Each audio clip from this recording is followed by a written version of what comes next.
Hi, I'm Dr. Cassie Roberts. And I'm Dr. Sara Northey, and we are clinical psychologists from the Grenfell Health and Wellbeing Service for children and young people. And we're here today to share a little video with you about how to cope during the current pandemic, but particularly for people who've been through a stressful or frightening event in the past. So we're just going to share some slides with you while we talk. There we go.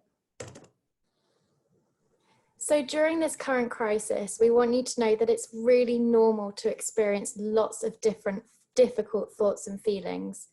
We're all living with so much uncertainty at the moment and what's going on in the world. We're really missing our friends, we're missing our family and our routines. And for some people, this can make them feel really unsafe because we don't know when things are going to go back to normal. And it can make us also feel like we're not coping very well. We're being told to stay inside, not see our friends and our family who we don't live with. And this is really hard because as humans, we like to be sociable creatures. We're staying in lockdown, so we're feeling really disconnected from our loved ones. And we really want to acknowledge that these thoughts and feelings are normal, and we need to find other ways in order to connect with the people around us. For some people, this can be extremely difficult, particularly if you've had a really traumatic experience in the past. Sarah's going to talk more about why this is so tricky. Yeah, thanks, Cassie. And as Cassie said, it can be particularly difficult for people at the moment who've been through a stressful or frightening experience in the past, because the situation right now can bring back some of those thoughts and feelings like people might have experienced before. So for people, for instance, who've been through a traumatic event like the Grenfell fire, some of the feelings they might be having now might be reminding them a little bit about that.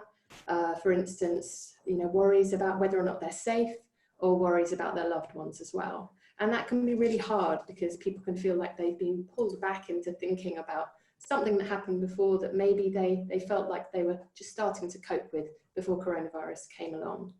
And they might just start thinking about it all the time, might find that they're having nightmares, and may also have feelings like irritability, finding it hard to concentrate on schoolwork, and just generally be feeling a bit confused about why they're back in these old thoughts and feelings and these difficult memories. And we just want to reassure you that this is completely normal after a traumatic event, particularly when another stressful situation comes along, like the current coronavirus pandemic.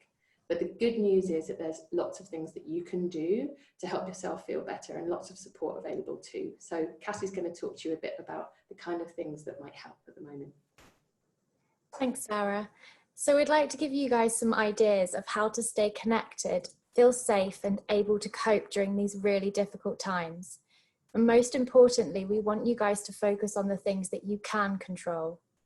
We've always been struck by the local North Kensington community and how they come together during really difficult times.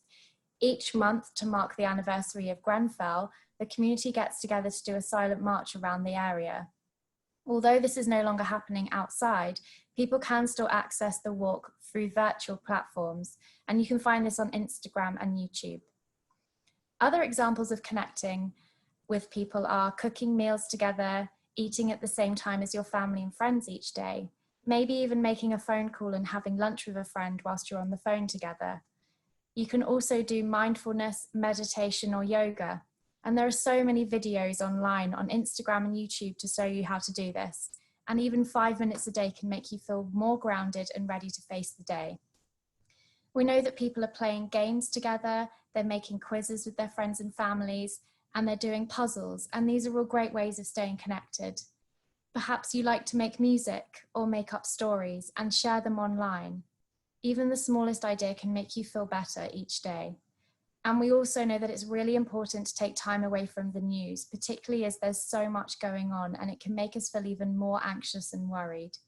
However, if you do need more help, Sara will tell us what you can do next. Yeah, there's lots of support available.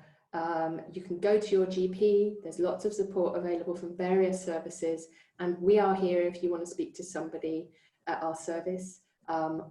You'll see on the screen there that there's a phone number you can call, you can email us, or you can go on the website, and we are available, and we're seeing people at the moment. We're having phone calls, we're doing video sessions, and there's lots of support around. We see people one-to-one or in groups, and if you just want to ring and have a chat and just see what might be available for you, that's fine too. So do get in touch if you want to speak to somebody. So we hope that this has been helpful to you, and we'd love to hear your comments, questions or feedback that you have. So please do get in touch. And our services also put together some other videos, so please do check them out online, and thank you for listening. Yeah, take care of yourselves and hope to see you soon. Bye.